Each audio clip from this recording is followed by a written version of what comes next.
Praise the lord ప్రియులారా, ప్రభు మాట్లాడుతుండగా విందాము. హోషేయ గ్రంథము 9వ అధ్యాయం 7-8 వచనాల్లో అబద్ధ ప్రవక్తల గురించి మరియు పాస్టర్ల గురించి రాయబడి ఉన్నది.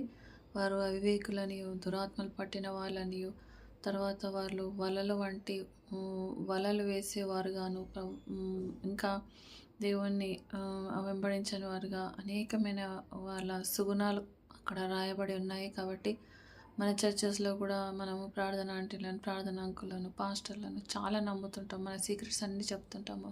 మనకి మన దేవుడు బ్లెస్సింగ్స్ ప్రాఫెసీ చెప్తే వాటి ముందు పోయి వాళ్ళకి చెప్తుంటాం. దేవుడు నాకు అది ఇస్తా అన్నాడంట, ఇది ఇస్తా అన్నాడని చెప్పగానే వాళ్ళు ఏం చేస్తారు? ఆ కార్యం కానే కాదు. ఎందుకు ఆ కార్యం కాదంటే వాళ్ళు మనల్ని ఏం చేసి ఉంటారు? మన బ్లెస్సింగ్స్ వాళ్ళు గుంజుకుని ఉంటారు. కాబట్టి keep your big mouth shut. అవి నెరవేరి అవి స్థిరపరచబడేంత వరకు కూడా ఎవరికి నోటు తెరిచి చెప్పకూడదు. ఇంటి వాళ్ళకు కూడా చెప్పకూడదు. ఎందుకంటే దేవుడు నీకు ప్రాఫెస్ ఇచ్చాడు కాబట్టి దాన్ని దొంగిలించే అవకాశం ఉంటుంది. మనం ఇతరులకు చెప్తుంటే సాతాను విని దాన్ని బైండ్ చేస్తారు. అంటే మనం ఎవరికైతే చెప్తామో వాళ్ళు ఏం చేయకుండా కొన్నిసార్లు వాళ్ళు కూడా చేయొచ్చు. తర్వాత సొంత ఇంటి వారు కూడా మనల్ని జెలసీలో కలిగి ఉంటారు.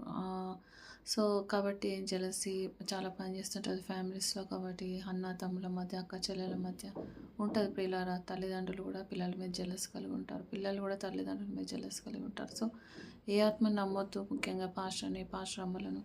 తర్వాత ప్రవక్తలను నమ్మకూడదు. వాళ్ళు అవివేకులని, వారు సాతానుకు తమ ఆత్మలను అమ్ముకున్నారని చెప్తున్నాడు. కాబట్టి నీ బ్లెస్సింగ్స్ నెరవేరేంత వరకు కూడా ఎవరికి చెప్పాల్సిన అవసరం. తర్వాత వాళ్ళు తిడతారు, మాకు ఎందుకు చెప్పలేము ముందు అంటే దేవుడు చెప్పొద్దు అన్నాడు. అవుతుందో కాదో అనుకున్నా అని ఏదో తప్పించుకోవాలి. తప్పిస్తే మనం నోరు తెరిచి మన బ్లెస్సింగ్స్ అన్నీ చెప్పామనుకోండి, మనం ఏమవుతాము?